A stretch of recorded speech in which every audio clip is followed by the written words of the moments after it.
आएंगे तो वह लिस्ट अधूरी होगी अगर उसमें महाराष्ट्र में स्थित शनिवार वाड़ा फोर्ट ना हो। शनिवार वाड़ा किला महाराष्ट्र के सबसे डरावने किले में से एक माना जाता है, जो कि पुणे में स्थित है। लोगों का मानना है कि पूर्णिमा की रात को किले के अंदर स्थित चेंबर में से मदद मांगने की आवाज सुनाई देती है। कहते हैं वे आवाज किसी और की नहीं बल्कि पेशवा बाजीराव के पोते नारायण राव की है, जो कि उस समय उस किले के राजा थे और जिनकी बहुत बुरी तरह से हत्या कर दी गई थी। आसपास के लोगों का कहना है कि किला श्रापित है और जिसने भी इसके अंदर रहने की कोशिश की उसकी जिंदगी तहस नहस हो गई। आज यह किला टूरिस्ट स्पॉट में बदल गया है, लेकिन आज भी शाम होने के बाद किसी को भी किले के अंदर वाले चेंबर में जाने पर सख्त पाबंदी है। किले पर पहरा देने के लिए कोई चौकीदार भी नहीं है, क्योंकि किसी की भी रात में यहाँ रुकने की हिम्मत नहीं। लेकिन सवाल ये उठता है, जिस किले को राजा पेशवा बाजीराव के सम्मान में, लोगों की खुशहाली के लिए और बच्चों को कहानी सुनाने के लिए बनवाया था, वे श्रापित कैसे बन गया? नारायण राव को किसने और क्यों मारा, और क्यों नारायण राव की मदद मांगते हुई चीज सबको सुनाई देती है?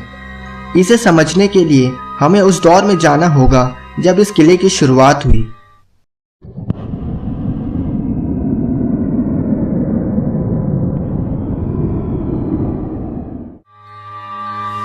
सन 1730 में राजा पेशवा बाजीराव के सम्मान में पुणे में मूठा नदी के तट पर एक किला बनवाया गया। इस किले का उद्घाटन बाजीराव द्वारा शनिवार के दिन हुआ और इस तरह इस किले का नाम शनिवार वाड़ा रख दिया गया।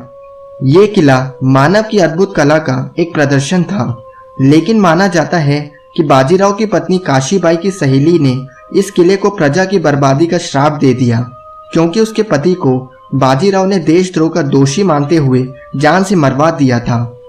किले के बनने के कुछ दिनों बाद से ही श्राप का प्रभाव दिखने लगा। पेशवा बाजीराव की खराब सेहत के कारण उनकी मौत हो गई और प्रजा की कमान उनके बेटे नाना साहेब को दे दी गई। लेकिन पानीपत के दूसरे युद्ध के दौरान नाना साहेब की भी मृत्यु हो गई और प्रजा की कमान उनके 3 बेटों में से एक विश्वास राव के कंधों पर आ गई। ये बात नाना साहेब के छोटे भाई रघुनाथन राव और उनकी पत्नी आनंदीबाई से नहीं सही गई और आनंदीबाई के हृदय में ईर्ष्या की भावना उठने लगी।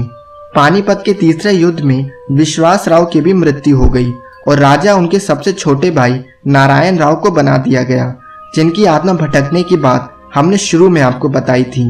नारायण राव के राजा बनने के बाद आनंदीबाई की ईर्ष्या इतनी बढ़ गई कि उसने नारायण राव को मारने की साजिश रचने का फैसला किया। उस समय नारायण राव के आदिवासियों से रिश्ते अच्छे